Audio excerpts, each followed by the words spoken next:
الحمد لله وكفى وسلام على عباده الذين اصطفى أما بعد فأعوذ بالله من الشيطان الرجيم بسم الله الرحمن الرحيم والعصر إن الإنسان لفي خسر إلا الذين آمنوا وعملوا الصالحات وتواصوا بالحق وتواصوا بالصبر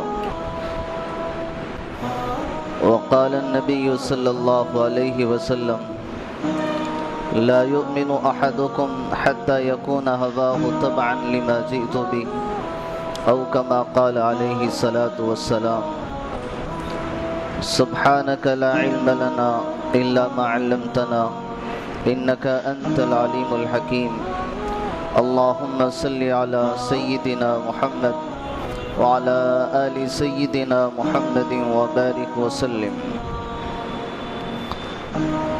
قابل احترام بزرگوں اور عزیز بھائیوں،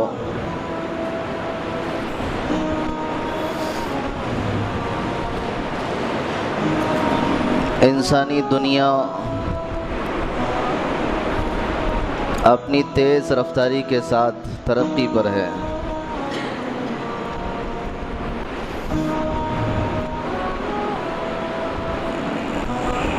سالوں کی تبدیلی، مہینوں کی تبدیلی، گھنٹے اور گھڑیوں کی تبدیلی، یہ دراصل اپنی مدت پوری کرنے کے لیے، اپنا متعینہ وقت پورا کرنے کے لیے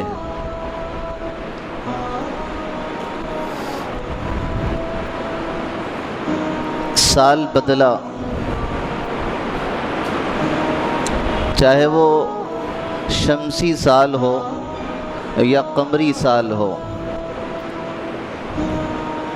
شمسی سال جیسے 2021 ہے، قمری یعنی چاند کے ذریعے سے جو سال بدلتا ہے جیسے 1442 چل رہا ہے. تو یہ سال کی تبدیلی دونوں بھی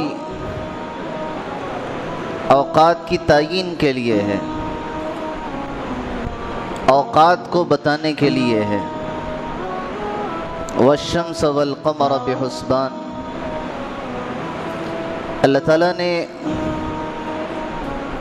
سورج اور چاند کو وقت متعین کرنے کے لیے، حساب بتانے کے لیے اللہ تعالیٰ نے پیدا کیا ہے.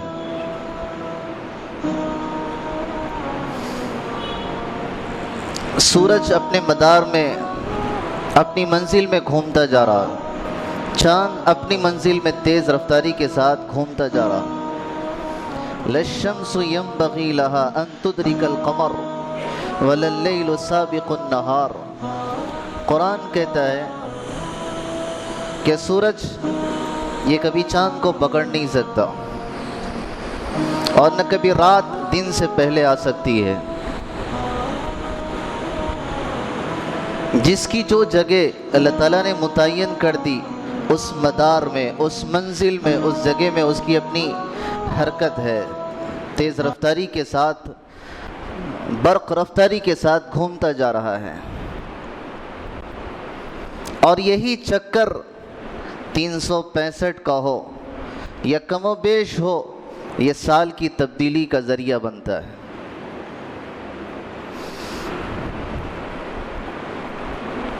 لیکن جتنے شرعی احکام ہے، جیسے ہمارے عیدین کا مسئلہ، رمضان کے روزوں کا مسئلہ، یا عورت کی عدت کا مسئلہ، ایام حج کے متعین کرنے کا مسئلہ، شرعی احکام کے اندر قمری سال کا اعتبار کیا جاتا ہے، ہجری سال کا اعتبار کیا جاتا ہے. امیر المومنین سیدنا عمر رضی اللہ تعالیٰ عنہ نے ہجری سال کی شروعات کی تھی، اور یہ سب سے زیادہ معتبر ہے. چاند کے ذریعے سے مہینے، چاند کے ذریعے سے سال، چاند کے ذریعے سے احکام، چاند کے ذریعے سے ہماری اپنی عیدین کا آنا جانا، یہ سب سے زیادہ معتبر ہے۔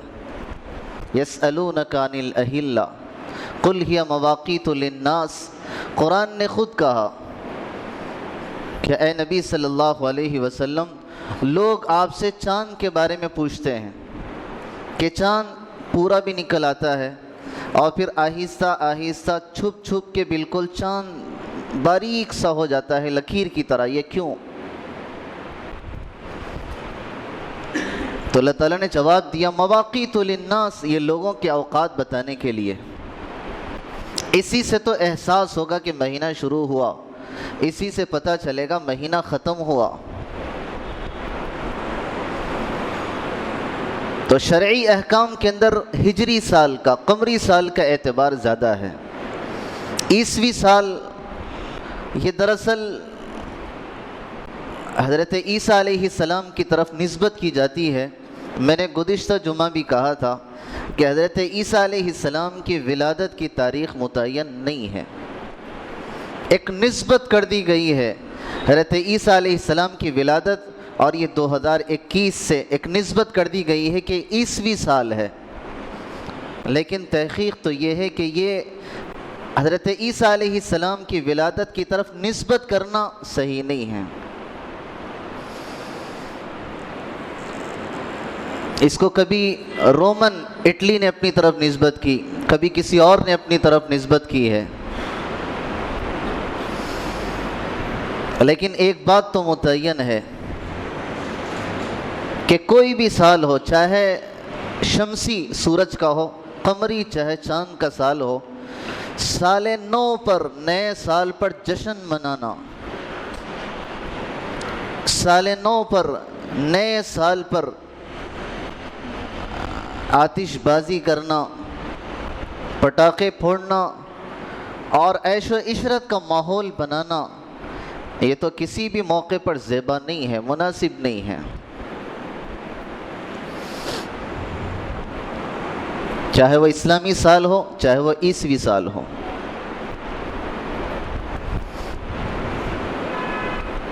بلکہ آدمی تو یہ سوچا کرے، دیوار حیات زندگی کی ایک دیوار ہے، اس کا ایک اینٹ اور گر گیا، زندگی کی دیوار کا ایک اینٹ گر گیا ہے، اب بچے کچے اینٹوں کو گننے کے کتنی زندگی باقی بچی؟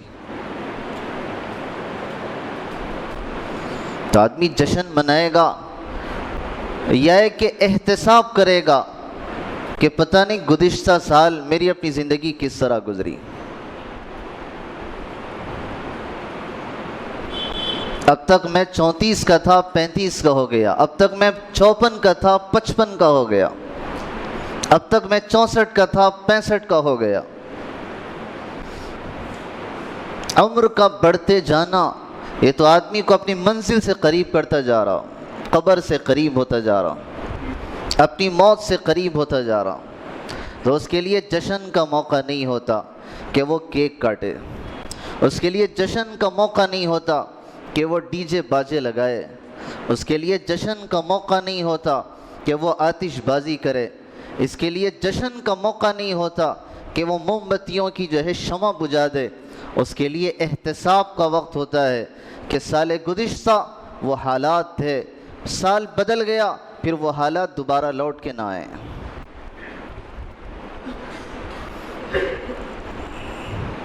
زمانہ بڑا قیمتی ہوتا ہے، وقت بڑا حساس ہوتا ہے، لیکن ہمیں اس کا احساس نہیں ہوتا۔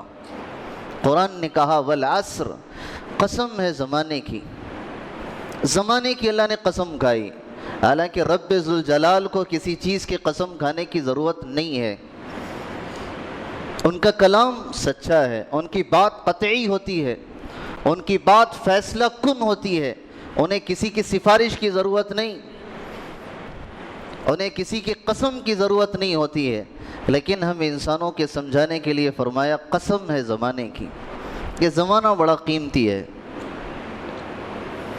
عمر ڈھلتی جا رہی، عمر کا سورج آہستہ آہستہ غروب ہونے کو ہے، ڈوبنے کو ہے، جوانی ہمیشہ چڑھتی جوانی نہیں ہوتی، بلکہ جوانی کا سورج ڈوبنے کی طرف مائل بھی ہوتا ہے، اور وہ دن بھی آتا ہے جس کو قرآن نے کہا اولم نعمرکم ما یتذکر من تذکر وجاءکم النذیر۔ کبھی ہم زندگی ایسی پلٹتے ہیں، ایسا بڑھاپا بھی آتا ہے کہ جس میں اگر کوئی نصیحت حاصل کرنے والا ہو تو نصیحت حاصل کر لے گا۔ اولم نعمرکم، کیا ہم نے تم کو عمر نہیں دی؟ ہم نے تم کو عمر دی تھی کہ کاش کوئی نصیحت حاصل کرنے والا نصیحت حاصل کر لیتا۔ قرآن نے ایک اور جگہ کہا اولم ننکسہ، بعض مرتبہ ہم ایسا بڑھاپا بھی لاتے ہیں کہ وہ بڑھاپا اور بچپنا دونوں برابر ہوتے ہیں۔ بچپن میں انسان کی عقل کا وہ ہوش نہیں ہوتا، بڑھاپے کی وہ کیفیت بھی کبھی ہوتی ہے کہ جس میں عقل کا شعور نہیں ہوتا۔ بچپن کا انسان محتاج ہوتا ہے، بڑھاپے کا انسان اپنی بڑھاپے اور پیرانہ سالی کے باوجود محتاج ہو جاتا ہے، تو وہ اس کا بڑھاپا پھر بچپن کی طرف لوٹ کے آتا ہے۔ والفجر ولیال عشر، قرآن نے قسم کھائی ہے کہ قسم ہے فجر کے وقت کی، ولیال عشر، قسم ہے 10 راتوں کی، رات کی قسم کھائی جا رہی، وقت کی قسم کھائی جا رہی، والضحیٰ، قسم ہے چاشت کے وقت کی قسم کھائی جا رہی،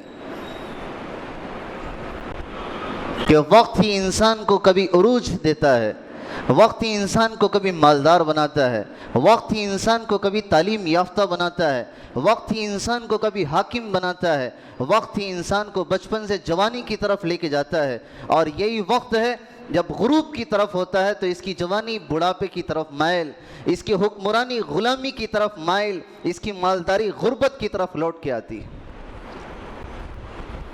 یہ وقت کی تبدیلیاں ہوتی ہے۔ تلک الایام نداولها بین الناس، قرآن نے کہا تلک الایام نداولها بین الناس، زمانے کو ہم پلٹتے رہتے ہیں، پھیرتے رہتے ہیں، آج کا غریب کل کا مالدار، کل کا مالدار آج کا غریب بنتا ہے۔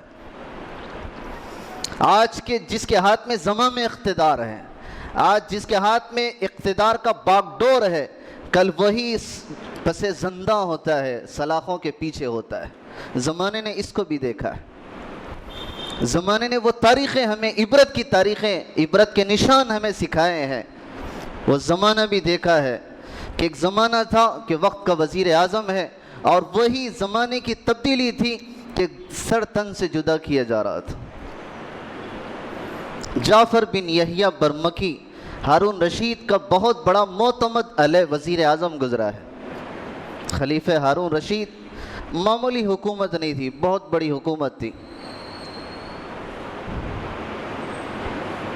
مورخین نے لکھا ہے ہارون رشید کی حکومت کا اندازہ آپ اس سے لگا سکتے ہیں کہ وہ تخت شاہی پر بہت جلوہ افروز ہوتے ہیں، اور سامنے سے اگر کوئی بادل گزر جائے، بادل، تو اس کو دیکھ کے کہتے تھے امطری حیث شئتی وسیاتی خراجک فینا، بادل سے کہتے تھے کہ تو جہاں چاہے جا کے برس، تجھ سے جو بارش برسے گی اور جو غلہ اور اناج پیدا ہوگا اس کا ٹیکس ہارون رشید کے خزانے میں آئے گا۔ یہ ان کی حکومت کی وسعتیں تھیں، یہ ان کی حکومت کی کشادگیاں تھیں کہ بادل سے کہتے تھے کہ جہاں برسے گا اور وہاں کی جو پیداوار ہوگی وہ ہارون رشید کے خزانے میں آئے گی۔ اور اس جیسے ہارون رشید خلیفہ کا وزیر اعظم جعفر بن یحییٰ برمکی، انتہائی اعتماد والا شخص، تھوڑی سی غلطی، تھوڑی سی چوک تھی، تھوڑی سی غلط فہمی تھی، ہارون رشید نے حکم دے دیا کہ جعفر بن یحییٰ برمکی کا سر تن سے جدا ہو۔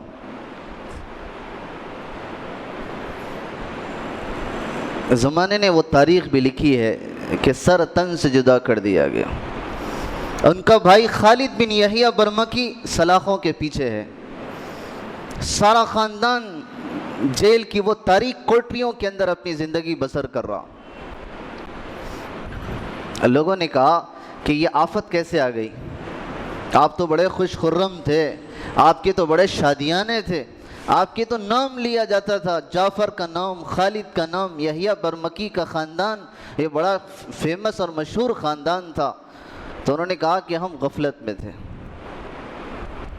غفلت میں تھے، اور اسی غفلت نے کسی مظلوم کی آہوں کا شکار بنا لیا۔ کوئی مظلوم کی آہیں تھی، کسی مظلوم کے آنسو تھے، کسی مظلوم کا وہ ناجائز ظلم تھا کہ جس کی آہوں نے ہمیں یہ سلاخوں کے پیچھے کر دیا۔ غفلت بھری زندگی انسان کے لیے اب نہیں تو کل نقصان ہی کا ذریعہ ہوتی ہے۔ وہ اپنی زندگی کا حساب لگائے، اپنے قدم اٹھانے سے پہلے دیکھ لے کہ پچھلا قدم اگلا قدم کیا فرق ہے، کل کا دن اور آج کا دن کیا فرق ہے، پچھلی نماز اور اگلی نماز کے اندر کیا تبدیلی ہے، پچھلے رمضان اور اگلے رمضان میں کیا تبدیلی ہے، پچھلے جمعہ اور اگلے جمعہ میں کیا تبدیلی ہے، پچھلی زندگی اور اگلی زندگی کے اندر کیا فرق ہے۔ یہ احتساب والا، یہ سوچ والا، یہ فکر والا انسان جاگتا رہتا ہے، بیدار رہتا ہے، غافل نہیں رہتا۔ اس پہ کبھی مال کا نشہ نہیں ہوتا، اس پہ کبھی حکومت کا نشہ نہیں ہوتا، اس پہ کبھی اقتدار کا نشہ نہیں ہوتا، اس پہ کبھی اپنی حسب نسب کا اور اسٹیٹس کا نشہ نہیں ہوتا۔ وہ سوچتا ہے کہ میں کل کچھ نہیں تھا، آج جو ملا ہے وہ خدا کے فضل سے ملا ہے، جو ملا ہے خدا کی نوازش ہے، ان کا کرم فرمائی ہے، ورنہ تو میں اس قابل بھی نہیں تھا۔ تو زمانے کی تبدیلیاں ہیں جو انسان کو آگے بھی بڑھاتی ہیں، لیکن انجام کا ہمیں پتہ نہیں۔ آپ علیہ السلام نے دعا سکھائی، اللہم احسن عاقبتنا فی الامور کلہا، اے اللہ ہمارا انجام اچھا فرما۔ کل کا ہمیں نہیں پتہ، کل کا انجام کیا ہوگا نہیں معلوم۔ کتنے وہ بزرگان دین تھے جو اپنے انجام پہ رویا کرتے تھے، کتنے وہ انتہائی سرمایہ رکھنے والے نیکیوں کا، دنیا کا نہیں، نیکیوں کا سرمایہ رکھنے والے وہ صحابہ تھے کہ جو موت پہ ان کی اپنی آنسوؤں کی لڑی لگی تھی۔ لوگوں نے پوچھا کیا موت سے ڈر ہے؟ کہا موت سے ڈر نہیں ہے، لیکن پتہ نہیں کہ منزل جنت ہوگی کہ جہنم ہوگی۔ جبکہ سرمایہ اعمال کا ہے، نیکیوں کا ہے، ایمان کا ہے، یقین کا ہے، لیکن اپنی منزل کے بارے میں اندیشہ ہے، ڈر خوف کی زندگی ہے۔ بیداری کے ساتھ انسان فکر آخرت کے ساتھ زندگی گزارتا ہے۔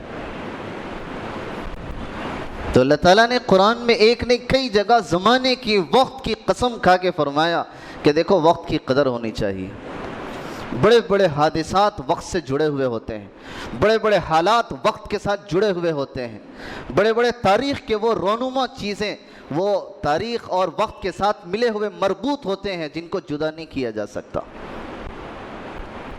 اور وہی 2020 کا اگر ہم تھوڑا سا سوچیں، ایک قدم پیچھے پلٹ کے دیکھیں تو ہمیں کتنے وہ رشتہ دار نظر آئیں گے جو کل تک زندہ تھے، آج رخصت ہو چکے تھے۔ کتنے وہ تھے کہ جن کے پاس سرمایہ تھا، نوکریاں تھیں، آج وہ بالکل بے روزگار قلاش بیٹھے ہوئے۔ یہی وہ وبا کی زندگی تھی، یہی وہ برے حالات کی زندگی تھی جنہوں نے لاکھوں لوگوں کی نوکریاں چھین کے رکھ لی۔ کتنے چھٹیوں پر وہ گلف کنٹریز سے، مڈل ایسٹ سے اور وہ یورپین کنٹریز سے چھٹیاں منانے کے لیے آئے تھے اپنی فیملیز کے لیے، 1 مہینے کی، 15 دن کی، 20 دن کی چھٹی، اور لاک ڈاؤن نے ان کی اپنی چھٹی، ان کی اپنی نوکری کی برخاستگی کا ذریعہ بنا دیا۔ وہ آج سوچ و بچار میں ہے، وہ آج سوچ و بچار میں گہری سوچیں ان پر پڑی ہوئی ہیں کہ مستقبل کیسے ہوگا، آگے اپنا فیوچر کیسا ہوگا۔ لیکن اتنی بات ہے کہ مسلمانوں کے لیے مایوسی نہیں ہے، مسلمانوں کے لیے مایوسی نہیں ہے۔ لا تقنطوا من رحمت اللہ، قرآن کا اتنا بہترین پیغام کہ دیکھو اللہ کی رحمت سے کوئی مایوسی نہیں۔ انہ لا ییأس من روح اللہ الا القوم الکافرون، کہ مایوس تو وہ قوم ہوتی ہے جس کے پاس ایمان کی شمع نہیں ہوتی، مایوس وہ قوم ہوتی ہے جس کے پاس ایمان کا نور نہیں ہوتا، مایوس وہ قوم ہوتی ہے جس کے پاس فکر آخرت نہیں ہوتی، مایوس وہ قوم ہوتی ہے جس پر خدا کی نظر نہیں ہوتی، اور جس کے پاس قرآن ہو، اور جس کے پاس حدیث کی شمع ہو، اور جس کے پاس روشن چراغ دل میں ایمان کا منور ہو، وہ قوم مایوس ہو جائے، یہ نہیں ہو سکتا۔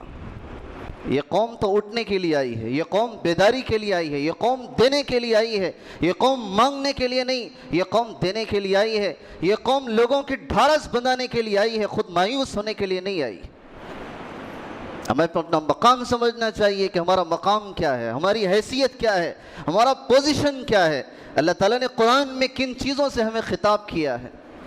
ہم قوموں کو دینے کے لیے آئے ہیں، بجھتی زندگی کی شمع روشن کرنے کے لیے آئے ہیں، بجھتے چولہوں کو جلانے کے لیے اللہ نے ہمیں وہ انسانیت دی ہے۔ ہماری قوم مایوس ہو جائے اس کا ہمیں تصور ہی نہیں۔ مایوسی ہماری ڈکشنری میں نہیں ہے، مایوسی ہماری کسی کتاب میں نہیں ہے، ہمارے پاس روشن ہے۔ مسلمان تو وہ ہے کہ جس کے دونوں ہاتھ میں لڈو ہے، جس کے دونوں ہاتھ میں لڈو، کہ اگر وہ تکلیف میں بھی ہو اور اس تکلیف پہ صبر کر لے، اللہ تعالیٰ اجر کے ڈھیر لگا دیں۔ حدیث میں آتا ہے کہ مسلمان کو کانٹا بھی چبھتا ہے، اللہ تعالیٰ اس پر بھی اجر و ثواب دیتے ہیں۔ کل قیامت کے دن ایسے لوگ بھی آئیں گے کہ جن پر اجر سب بہا دیا جائے گا، جیسے پانی بالٹی سے بہا دیا جاتا تیزی کے ساتھ، تو اللہ تعالیٰ ان پر اجر کو بہا دیں گے۔ لوگ دیکھ کے کہیں گے کہ اللہ کون ہے جن پر اجر و ثواب بہایا جا رہا؟ تو یہ وہ لوگ ہوں گے کہ جن کی دنیا کی زندگی تکلیفوں کی گزری تھی، دنیا کی زندگی قسم پرسی کی گزری تھی، جن کی دنیا کی زندگی تنگیوں کی گزری تھی، جن کی دنیا کی زندگی وہ معاشی پریشانیوں کی گزری تھی، لیکن زبان پہ شکوہ نہیں تھا، زبان پہ شکایت نہیں تھی، صبر تھا، صبر تھا، صبر تھا، جو ہے اس پہ شکر تھا، رضا بالقضا تھا، خدا جس حال میں رکھے اس پہ راضی ہونے کی زبان سے یہ اعلان ہوا کرتے تھے۔ آج ان پر اجر و ثواب بہایا جاتا ہے۔ اللہ تعالیٰ کہتے ہیں کہ ان بندوں سے حساب لینے میں بھی مجھے شرم آتی ہے، ان بندوں سے حساب لینے میں مجھے شرم آتی ہے کہ ان کی زندگی ان حالات میں گزری ہے۔ تو جس کی دنیا صبر کے ساتھ ہو، جس کی آخرت جنت کے ساتھ ہو، اسے پریشانی کس بات کی؟ سوال یہ ہے کہ ہمارے پاس پلاننگ نہیں ہوتی، ہمارے پاس منصوبہ بندی نہیں ہوتی، ہمارے پاس مستقبل کا، فیوچر کا کوئی لائحہ عمل نہیں ہوتا کہ ہمیں اپنے بچوں کو کیا دینا ہے، ہمیں اپنی معاشرت کو کیا دینا ہے، ہمیں اپنے کارخانوں اور دکانوں کو کیا دینا ہے، ہمیں اپنی زندگی کو کیا دینا ہے۔ ہمارے پاس کوئی منصوبہ نہیں ہوتا، ہم جیے جا رہے ہیں، جیے جا رہے ہیں۔ اندھا پن ہے، اندھا پن ہے، جو ہم جیے جا رہے ہیں۔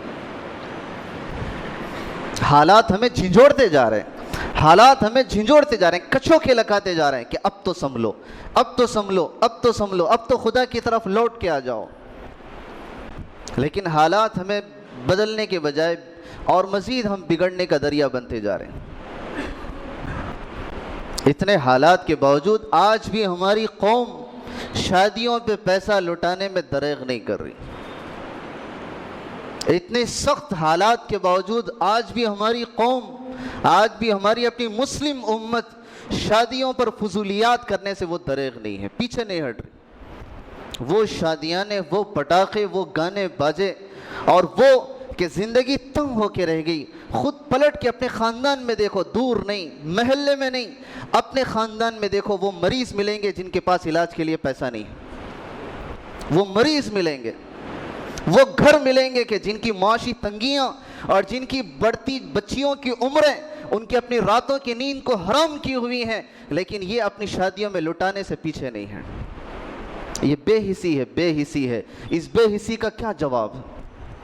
اس بے حسی کا کیا علاج ہے؟ کون سے ہاسپٹل میں علاج کرایا جائے اس بے حسی کا کہ اپنی خاندان کی بچیوں کی عمریں 25 سے آگے بڑھ کے 30 تک پہنچتی جا رہی، لیکن ہمیں کوئی فکر نہیں۔ کاش کوئی چچا ہوتا جو اپنی بھتیجی کی فکر کرتا، کاش کوئی ماموں ہوتا جو اپنی بھانجی کی فکر کرتا، اپنی بہن سے پوچھتا کہ بیٹی کی عمر ہوتی جا رہی، شادی کیوں نہیں کی۔ کوئی اپنے خاندان کا کوئی ایک تو ہمدرد ہوتا، کوئی اپنے خاندان کا ایک تو فکر مند ہوتا جو اپنے قریبی اور دور کے رشتہ داروں کی کوئی تو فکر کرتا کہ میرے اپنی خاندان کی بچیاں آخر کیوں نہیں، ان کے اپنے ہاتھوں کو مہندیاں نہیں لگ رہی، ان کے اپنے ہاتھ کیوں رنگین نہیں ہو رہے۔ وہ بچیاں بھی تو سوچتی ہوگی جب ان کے گھر کے سامنے سے وہ بارات جاتی ہے اور جب ان کے گھر کے سامنے سے وہ شادیاں اور وہ باجے اور پٹاخے پھوٹتے ہیں، تو وہ بھی اپنے غریب ماں باپ کو پلٹ کے دیکھتے ہیں کہ کاش میرے ماں باپ بھی مالدار ہوتے، میری شادی کا انتظام ہوتا، میری اپنی بچیاں بھی آگے بڑھ جاتی۔ کوئی تو خاندان کا ایک ہمدرد ہو. باتیں تو بہت ہیں، سیمینار ہو، کانفرنس ہو، تقریریں ہو، بیانات کرنے والے بہت ہیں، لیکن خاندان کا ہمدرد ملنے والا نہیں ہے. میں آپ کو پورے محلے کی فکر نہیں، خاندان کی بھی کر لیں کافی ہے. کتنے خاندان کے ایسے ہیں جو سسکتی زندگی گزار رہے ہیں؟ کتنے اپنے خاندان کے نوجوان بچے ایسے ہیں کہ جن کے پاس فی الحال کوئی روزگار نہیں ہے، کوئی ان کو راستہ بتانے والا نہیں ہے، کوئی ان کی صحیح گائیڈنس کرنے والا نہیں ہے کہ دیکھو تم کم سے کم یہ نوکری کر لو، تمہارے لیے یہ جاب ہو سکتی ہے، تمہارے لیے یہ یہاں جگہ ہو سکتی ہے، یہ راستے ہو سکتے ہیں. کوئی رہبری کرنے والا نہیں ان بچوں کا. وہ کہاں جائے بچے ہو؟ ہر آدمی اپنے 2-3 بچے اور بیوی بچوں کی فیملی کے اندر مصروف ہے. وہ کہہ رہا کہ میرے اپنے حالات ہی بہت ہیں، میں دوسروں کی کیا کروں. واللہ فی عون العبد ما کان العبد فی عون اخیہ. رسول اللہ صلی اللہ علیہ وسلم نے فرمایا جو بندہ اپنے بھائی کی مدد میں رہتا ہے اللہ اس کی مدد میں رہتے ہیں. اور اللہ جس کی براہ راست مدد کر لے، جس کے خاندان کی، جس کے گھر کی، جس کے بچوں کی، جس کے نسلوں کی، وہ چمکنا ہی چمکنا ہے. اس لیے خدا کے واسطے ان لوگوں کے ہاتھ پکڑ لے، ان لوگوں کی اپنی کم سے کم چہرے خوشامد تو کر لیں کہ شادیوں پہ فضولیات نہ کرو. 10 سال کا جمایا ہوا سرمایہ، 10 سال کا رکھا ہوا سرمایہ 2 راتوں کے اندر اڑایا جاتا ہے شادی اور ولیمے کے اندر. اس سے زیادہ افسوس کی چیز کیا ہے؟ کوئی پلاننگ نہیں، کوئی منصوبہ بندی نہیں. اور پھر بھی شکایت ہے، پھر بھی شکوے ہیں کہ وہ ویسی شادی نہیں ہوئی جیسے ہم سوچ رہے تھے، ویسی شادی نہیں، وہ نہیں دیے جیسے کہ ہم دیکھ رہے تھے. جبکہ سوئی سے لے کے اے سی تک دے دیا جاتا، اور پھر بھی یہ کہ فقیرانہ زبان بند نہیں ہوتی کہ کاش امت کی زبوں حالی پہ کوئی 2 آنسو بہا لیتا، کوئی ہمدرد ملتا. آج زمانے کو اس کی ضرورت ہے. بہت ڈاکٹرز بھی ہیں، انجینئرز بھی ہیں، عالم بھی ہیں، بہت ہیں. آج ہمدردوں کی کمی ہے، غمخاروں کی کمی ہے. اپنی خاندان اور فیملی اور محلے اور انسانیت کو دیکھ کے رونے والوں کی کمی ہے. آج ان کے لیے کوئی 2 ہاتھ اٹھا کے دعا کرنے والوں کی کمی ہے. اللہ تعالیٰ سے دعا ہے اللہ ہماری اپنی قوم کو ترقی دے، اللہ ہماری اپنی قوم کو خوشحالی دے، اللہ اپنی قوم کو ظالم کے مسلط ہونے سے حفاظت فرما، دنیا اور آخرت کی اللہ تعالیٰ کامیابی نصیب فرمائے. وآخر دعوانا الحمدللہ.